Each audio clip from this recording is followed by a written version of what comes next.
Hello बच्चों, let's read the question. The question is the distance of 2 points on the axis of a magnet from its center is 10 centimeter and 20 centimeter respectively. The ratio of their magnetic intensity at these points is 12.5:1. The length of the magnet will be. तो magnet की length कितनी होगी ये हमें बताना है. तो देखिए इस क्वेश्चन को सॉल्व करने के लिए हमारा जो की कॉन्सेप्ट रहेगा उसमें हमें ये पता होना चाहिए कि किसी भी मैग्नेट के एक्सिस पर उसके सेंटर से आर डिस्टेंस पर जो मैग्नेटिक इंटेंसिटी होती है B that is given by mu naught upon 4 pi 2m upon r square minus l square का स्क्वायर और यहाँ पर आपका 2rm होता है. ठीक है, 2mr लिख देती हूँ. ये हमारी होती है magnetic intensity on the axis. Axis पर सेंटर से आर डिस्टेंस पर, सेंटर से आर डिस्टेंस पर. ठीक है, ये फॉर्मूला होता है हमारे पास. ठीक है, अब हमें जो मैग्नेटिक इंटेंसिटी दे रखी है एक्सिस पर दो पॉइंट ले रखे हैं हमने, एक r1 डिस्टेंस पर है और एक r2 डिस्टेंस पर है. ठीक है, ये सपोज मैग्नेट है. ठीक है, एक सेंटर से r1 डिस्टेंस पर है कोई पॉइंट और एक सेंटर से r2 डिस्टेंस पर है कोई पॉइंट. ठीक है, ये वाली डिस्टेंस r1 है और ये वाली डिस्टेंस जो है वो r2 है. ठीक है, ये उसका सेंटर है मैग्नेट का. तो B1 अपॉन B2, इस पॉइंट पर हमने मान लिया मैग्नेटिक इंटेंसिटी B1 होगी और इस पॉइंट पर B2 होगी.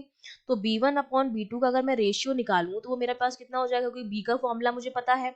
तो B1 मेरे पास कितना हो जाएगा, अगर यहाँ पर मैं B1 लिखती हूँ तो B1 की वैल्यू हो जाएगी mu naught upon 4 pi 2r1m divided by 4 पाई तो हमने लिख दिया, sorry, this is mu naught upon 4 pi,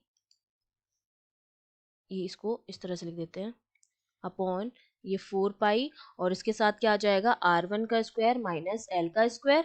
l हमने क्या मानी है, इसकी लेंथ है, ये जो है वो इसकी लेंथ है. ठीक है, तो r1 square minus l square, ये आ गई हमारे पास, किसकी वैल्यू आ गई, हमारे पास b1 की वैल्यू आ गई है और इसका स्क्वायर भी है, ये स्क्वायर हो गया. अपॉन b2 की वैल्यू जब लिखेंगे तो हो जाएगा म्यू नॉट अपॉन 4 पाई, ऊपर आ जाएगा आपके पास 2r2m और नीचे आ जाएगा r2 का स्क्वायर माइनस l स्क्वायर का स्क्वायर. अब mu naught upon 4 pi, mu naught upon 4 pi cancel out हो जाएगा, कैपिटल M कैंसिल आउट हो जाएगा. हमारे पास क्या बचेगा, b1 अपॉन b2 का जो रेशियो हमारे पास बचेगा वो बचेगा r1 r2 का स्क्वायर माइनस l का स्क्वायर अपॉन r1 का स्क्वायर माइनस l के स्क्वायर का स्क्वायर. अब हमें b1 और b2 का रेशियो हमें गिवन है, जो हमें कितना गिवन है 12.5 अपॉन 1 इक्वल्स टू r1 और r2 की वैल्यू भी गिवन है, एक 10 सेंटीमीटर है और एक 20 सेंटीमीटर है.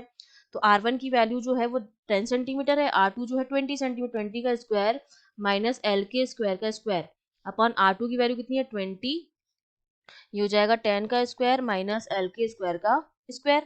तो 12.5 इसका रेशियो जब हम निकालेंगे 5/1 आएगा विच इज इक्वल्स टू, ये हो जाएगा 20 का स्क्वायर, क्योंकि ये हाफ आ गया, इसको हमने यहाँ पर मल्टीप्लाई कर दिया तो 5/1 बन गया. यहाँ बचा 20 का square minus l square upon 10 का square minus l square. Cross multiplication कर देंगे तो ये हमारे पास क्रॉस मल्टीप्लाई करके क्या वैल्यू बचेगी, ये आएगी 500 माइनस 5l स्क्वायर माइनस, ये हो जाएगा 20 का square is 400 minus l square. तो ये 5l स्क्वायर है, ये माइनस का एल स्क्वायर, ये कितना हो जाएगा 4l स्क्वायर हो जाएगा which is equals to 500 minus 400 100 हो जाएगा. तो यहाँ से l की जो वैल्यू आ जाएगी हमारे पास वो कितनी आ जाएगी, 100 अपॉन 4 इज 25, 25 का रूट इज 5, तो हो जाएगी 5 सेंटीमीटर. जो लेंथ आ गई है हमारे पास मैग्नेट की वो कितनी आ गई है, ये जो सॉरी ये एल जो आया है वो मेरे पास 5 सेंटीमीटर आया है. ठीक है, एल जो हो जाएगी हमारे पास, ये टोटल जो लेंथ आ जाएगी हमारे पास वो 12 होगी बेसिकली, क्योंकि ये वाली जो लेंथ है हमने यहाँ से यहाँ तक की जो डिस्टेंस है ये एल हमने मानी थी और ये एल मानी थी, तो टोटल जो लेंथ आ जाएगी वो कितनी हो जाएगी 2l हो जाएगी. हमने जो निकाला है वो ये वाली चीज निकाली है. ठीक है, तो टोटल जो लेंथ आ जाएगी वो किसके बराबर होगी, 2l के बराबर होगी, जो हो जाएगी 2 into 5 which is equals to 10 centimetre. तो हमारा कौन सा ऑप्शन करेक्ट हो जाएगा, हमारा जो बी ऑप्शन है वो बिल्कुल करेक्ट हो जाएगा. I hope you understood well. All the best.